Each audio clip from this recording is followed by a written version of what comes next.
Good morning, Juanita, and happy Easter. I hope you've recovered from all the chocolate. Good morning. I have recovered just. It's a very wet Easter, which was great for a lot of people, and especially those of us that kept dry. Absolutely. There was just rain everywhere, wasn't there? So it was a very interesting weekend. But today our topic is fair versus equal, the distribution matrix. Talking about how to keep things fair for those you're distributing your wealth to, and it's a very big topic because fair doesn't necessarily mean equal, and you know, most people I talk to, they agree with that 100%. So do you want to kick off? You got any thoughts to start with, and I'll go through things we use. Yeah, I suppose just as a starting point, this is a subject that comes up often, especially with families that have more than one child. So particularly when you have 2 or 3 children or more, sometimes it's a really challenging concept for clients, and we're normally talking parents with a generation below them, to be comfortable with how they leave their estate, because different children, for example, may have provided different contributions emotionally, financially.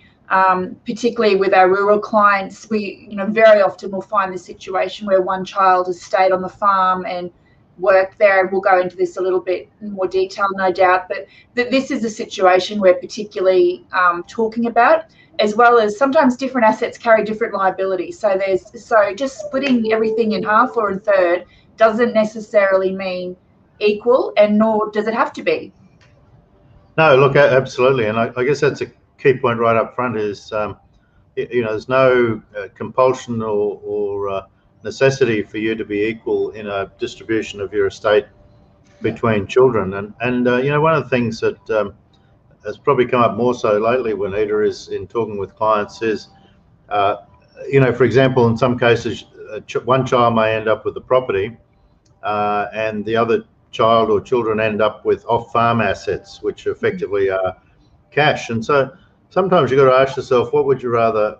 Would you rather have $1 million cash, or a $1.5 million property, where you really haven't been given $1.5 million. You've been given the opportunity to run a farm, to work your butt off, to put up with droughts and floods and fires and all the other stuff.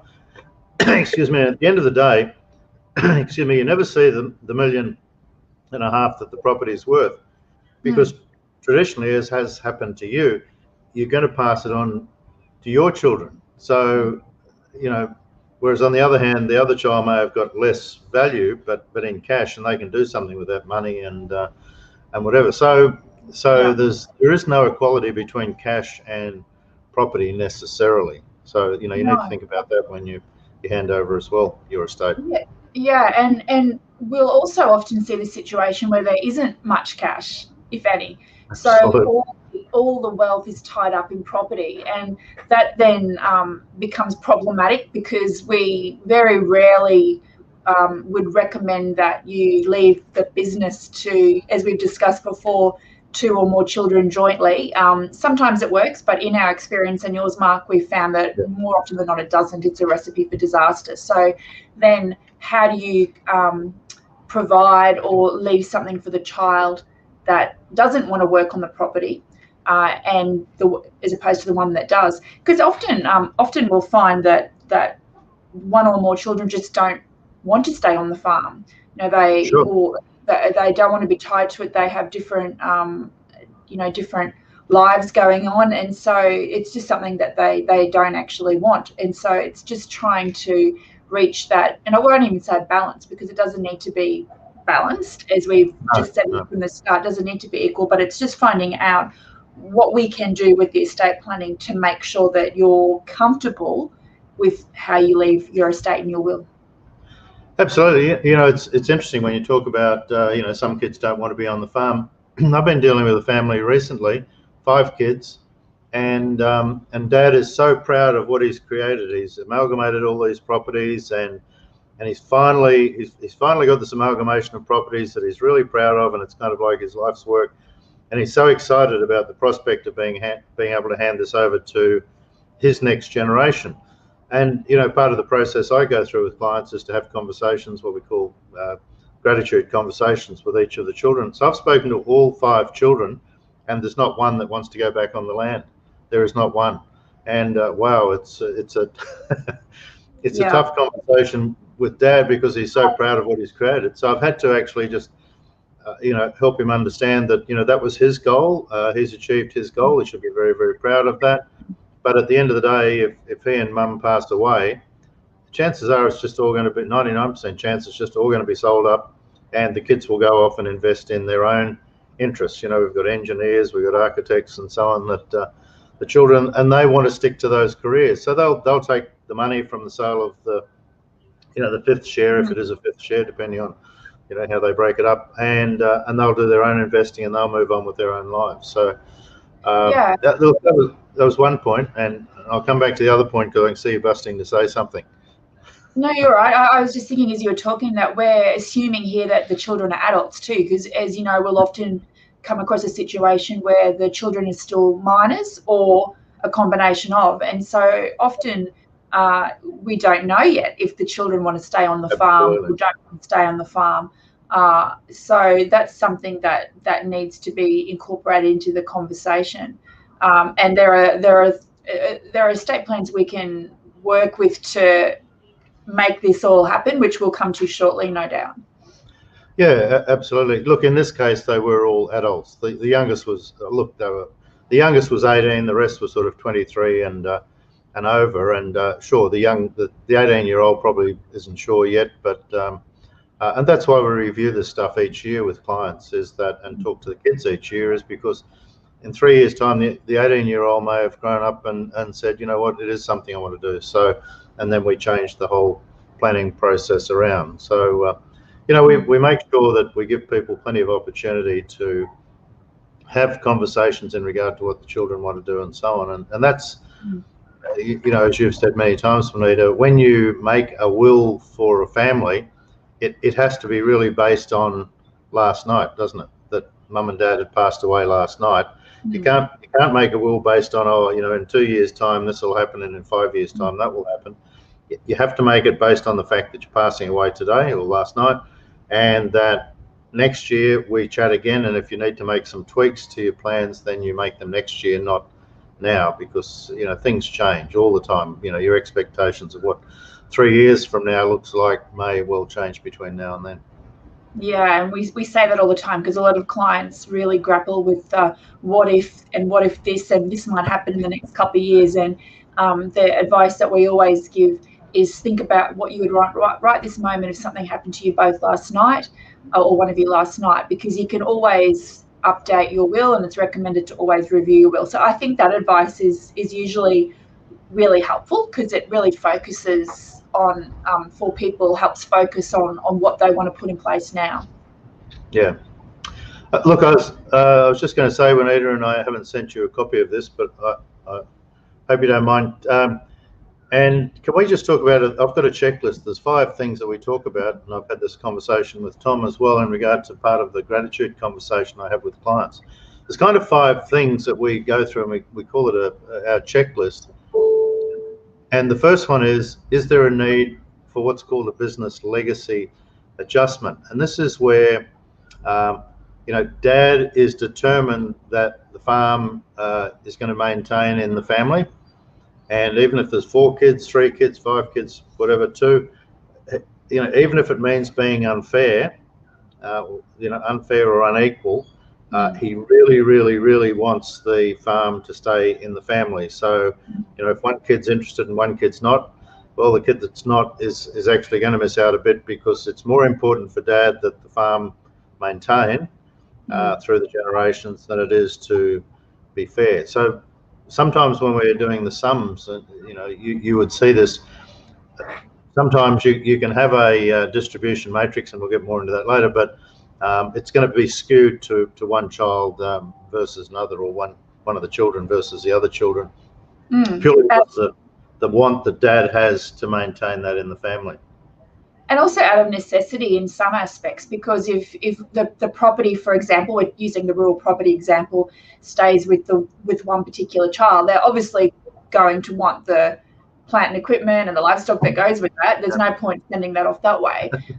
And it just may be impossible to equal that up. I use equal, and we don't like using equal, as we know, but to give a similar amount to the other child with off-farm assets such as super, life insurance, anything else, other properties. So so definitely the circumstances may lead to the fact that it won't necessarily be an equal value for the different children. And hopefully I haven't jumped one of your points, but I mentioned off-farm assets there, and that is certainly a strategy that we might use for the right client here. So perhaps one child will want the farm, not want, it's up to mum and dad, will receive the property and the farming business. There may be other assets that will be gifted to another child, such as superannuation, life insurance, not farm property, bank accounts, etc., etc. So there are different types of assets that might be distributed, rather than just saying let's just chop everything in half, or in 2/3, 1/3. Yeah, and to be honest, there are a lot of families where mum and dad have just put everything into the farm, haven't they? Their whole wealth is tied up in the property, and like you say, you can't give the farm to one child and the cattle to another one and the plant and equipment to a third person. So there's a lot of people where the farm is the majority of their assets, and they don't have much super. They don't have the house on the coast. They don't have other things that they can give to their other children, and sometimes that's just too bad. But the key, and it's taken us a while today, Juanita, but the key to it is communication with the with the children, and having this conversation. It's taken us 12 minutes today. 12 minutes, 7 seconds to get to it. Communication, but I mean, if that's what's going to happen, as long as you communicate it and everyone understands why you're doing it that way, and that's your wish, and that's it. That's the parents' wish, that the farm maintain in the family for the next generation. You're not going to have as much grief when mum and dad die from contested wills and so on. It's all about, as I say, communication. Okay, so that's the what we call the business legacy adjustment. Sorry, did you want to finish off on that? I don't know what points are going to come, so maybe I'll wait and see. This is like a box of chocolates. You never know what you're going to get next. The next one is the contribution recognition, and that's basically saying, okay, well, son number one or son number two or daughter number one or daughter number two, whoever it is that's come back home, whichever child's come back home, they've been on the farm for X number of years, whilst the rest of the kids have been off. I always use the analogy backpacking around Europe, which used to happen when people could travel. But if you've got one who's contributed to the growth in the business, they've been from, they left school in grade 10 so they could go home and help dad on the property, and they've been doing all the hard work. They've contributed significantly to the growth of the assets in the family. Then, what's fair is that they get a bigger share of the pie, so to speak, than the kids that have chosen to just go off and do their own thing and tour the world and not be involved in helping build the family asset at all. So contribution recognition is the second of the 5. Any thoughts around that? Yeah, and I probably at least there's 5. I preface what I'm going to say with there's nothing wrong, with the child that makes a life choice not to stay on the farm. So it's a choice. So we're not saying that's a bad thing or a wrong thing. Some questions I'd be asking as an advisor to my clients, if they were in that circumstance, is the child that has stayed on the farm, what sort of wage, if any, have they earned? Because often we'll find a child will earn a minimum wage, and with or without an expectation that there'll be some something for them in the future. So taking into consideration what, if any, they've earned, also in that sort of situation, we'll often see where both children, not only the one on the farm, but also the one that's travelled, might have received some expenses paid. So they might have their fuel covered or their medical expenses covered from, you know, the business distributions, for example. So it's not only what wage that's been received, it's also what expenses have been paid for, etc. So there are, you know, different types of ways the children may have benefited from the business, or, you know, the property, the farm, whatever. So they're the sort of questions we'd be asking and taking into account to try and get a feel for what is fair. Yep, absolutely. In fact, if you go to my website, strategicevolution.com, I think the video that's on there, I talk about the family I met several years ago, where the son had been on the farm since he left school at grade 10, and the son was nearly, I think he was 56 or 7, I forget exactly, but it's probably in the video. But let's just say he'd been on the farm for nearly 40 years, and the daughter had just gone off and married some guy, and she was living down in Wagga, which is a great place, Wagga.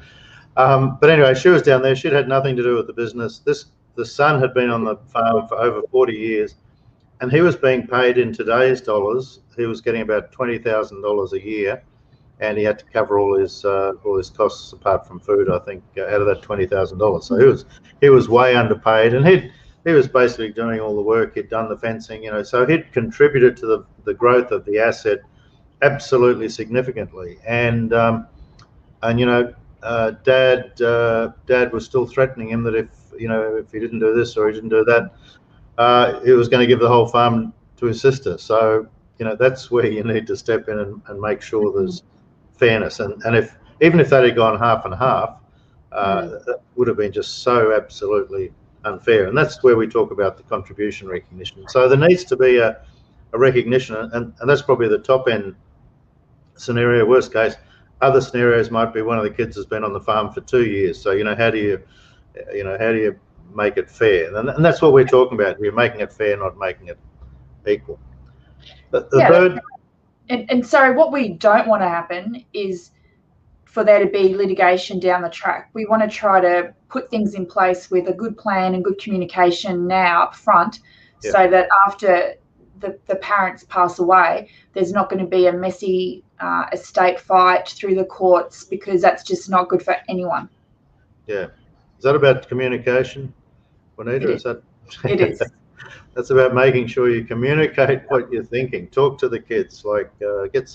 And once again, I'm going to throw this in there. You can never fix this from within the family. You always, you know, I've never seen anywhere where a family sits down and just sorts all this out themselves. You really need to get someone from outside the family, whether it's the lawyers, someone like myself, to have the conversation with everyone one-on-one, not as a group, and make sure that everyone understands why mum and dad are thinking of doing things in a certain way. Okay, third thing, surprise, is a specific needs reserve. Now, recently I've been dealing with a family that has a special needs child. So, you know, before you talk about fairness with anyone else in the family, you need to look at, is there any specific needs reserve you need to put into place to make sure, you know, if there's a child that either has special needs or whatever it might be, that you've put money aside to make sure that that child's going to be okay. That's before you start fairness or equality, is make sure that you've put a pool aside. Now I want to hear this again, Juanita, because people have been asking me, with when you have children with special needs, if you leave them a whole lot of money, either in their own name or in a testamentary trust, does that interfere with government benefits and so on? Well, it can, and we did a session recently when I was zooming down the highway to the Gold Coast in the car on special disability trusts. So there are structures in place. This is really important for families with special needs children. There are structures that you can put in place which will be to their advantage as far as threshold tests for assets and income and Centrelink, etc. So it's really important to get the right advice and put those structures in place. So I probably won't repeat the whole thing, but special disability was particularly the topic that we spoke about, that a lot of people were interested in if they're in that circumstance.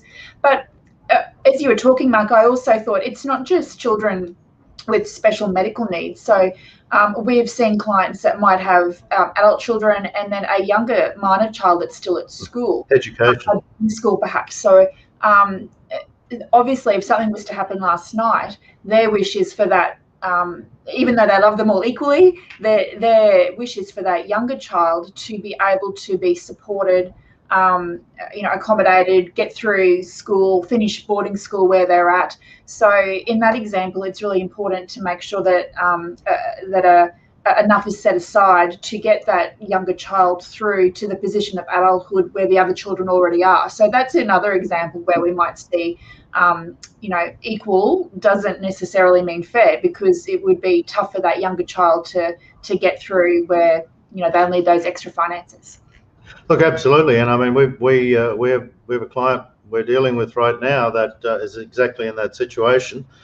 Two of their kids have been through boarding school, and then they had a third child who, let's just say, is much younger than the two that have finished their 12 years at boarding school.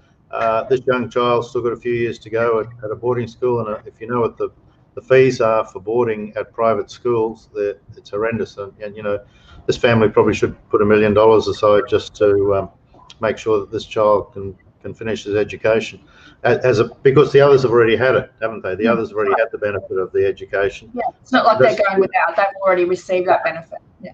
No, look, and absolutely, and as a parent, the greatest gift I believe you can give your children is a good education, a good start in life.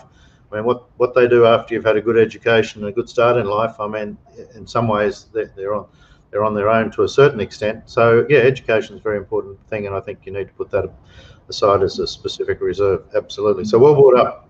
Good example. Well done. That's why you're here. You're clever. The fourth one is what we call the opportunity consideration. And so when I'm talking to kids and talking to the parents is, does one of the kids have a dream to start a separate business, they've got an opportunity they want to have in life.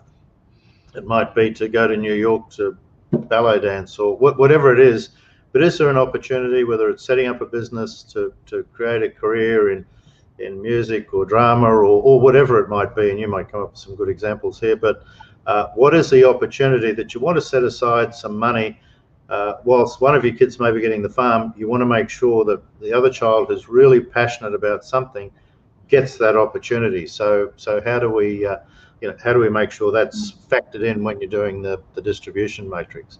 And all this is doing is just going, wow, this is not a simple thing. No. There's so many different alternatives that you need to take into account when you're looking at fairness, equality, distribution, and that's why I'm going through this list of 5. So your thoughts there?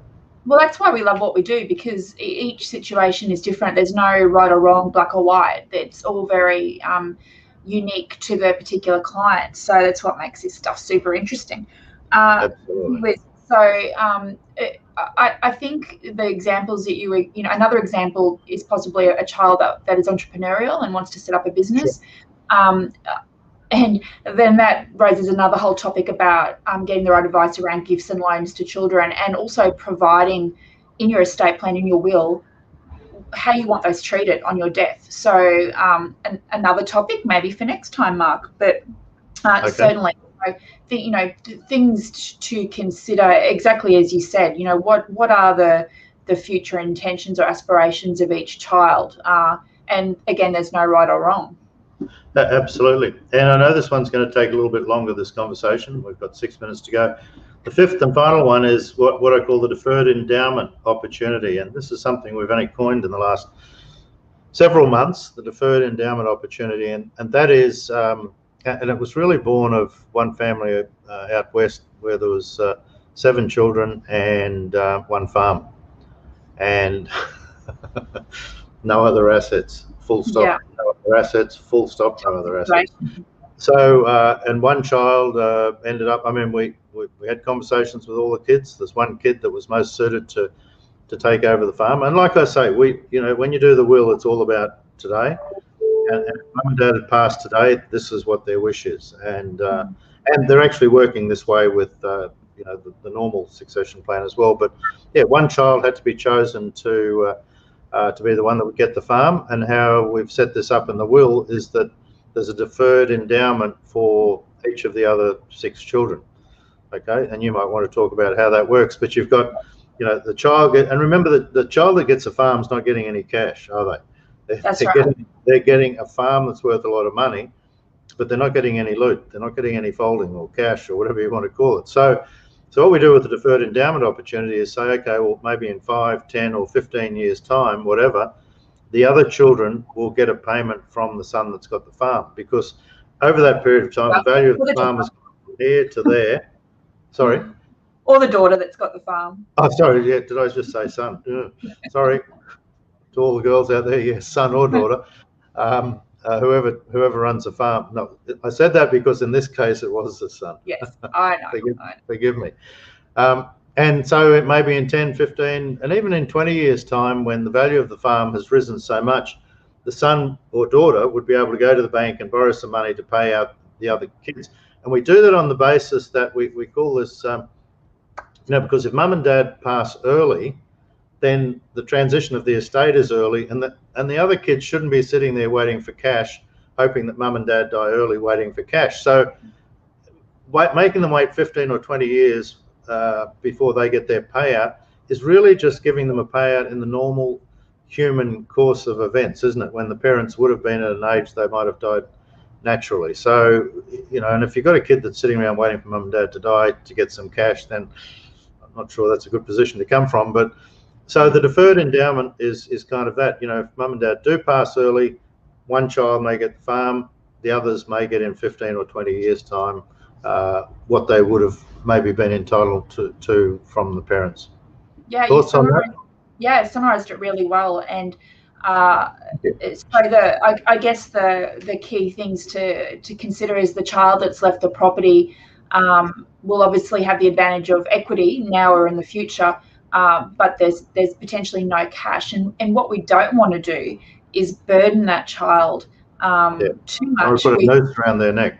That's right, where they have to pay the other children money in excess of what is available to them. So we really have to find a good and fair balance between the children off the farm receiving their deferred endowment that you speak of, but making it not so unreasonable that the child with the farm is under this huge burden to provide that cash, which can be extremely detrimental to that child too. So it's just finding the balance, weighing up those options.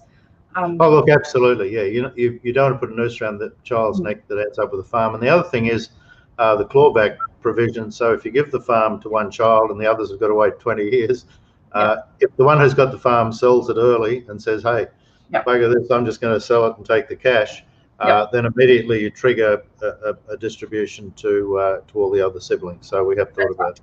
Yeah, absolutely. So they can't I was going to use a different word then, but can't sneakily utilise the situation to their own advantage.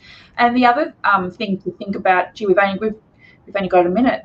The other thing that's also relevant here is things like tax, CGT. So if a child beneficiary receives a property, there may be CGT implications that come with that too. And we briefly touched on at the start our distribution matrix, which is a spreadsheet that we set up in these circumstances, which shows all the assets and the children and spreads it out to see who's going to receive what. And part of that process is looking at the CGT implications. For example, you might receive a property, but if you sell it down the track, it's going to carry CGT with it. So it's actually not necessarily worth X dollars if you take into account that liability. So these are things that we also incorporate to show what the end result potentially would be for the children.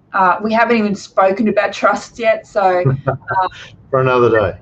Another great topic. So the farm or the business, not necessarily farm, the family business, you might be landscaping, might be tied up into a trust. So you can't leave trust assets. We leave control of the trust. And so that's another dimension too, looking at how the family assets and the family business are actually set up.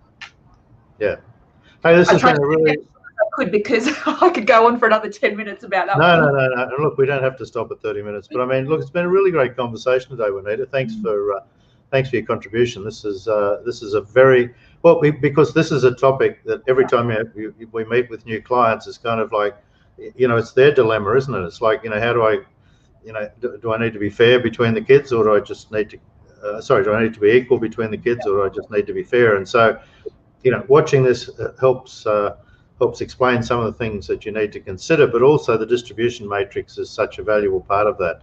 And you guys at Murdoch Lawyers, Juanita, I mean, you do this very, very well, the distribution matrix, and the whole conversation and all the communication around this is just so integral to good planning. So thanks for your contribution today. Sorry we weren't here last week. I had some family issues, but so we're sort of throwing this in on a non-normal day. But we'll see you again next week, everybody. Thanks, Juanita. Thanks, Mark. Bye, everybody. Bye.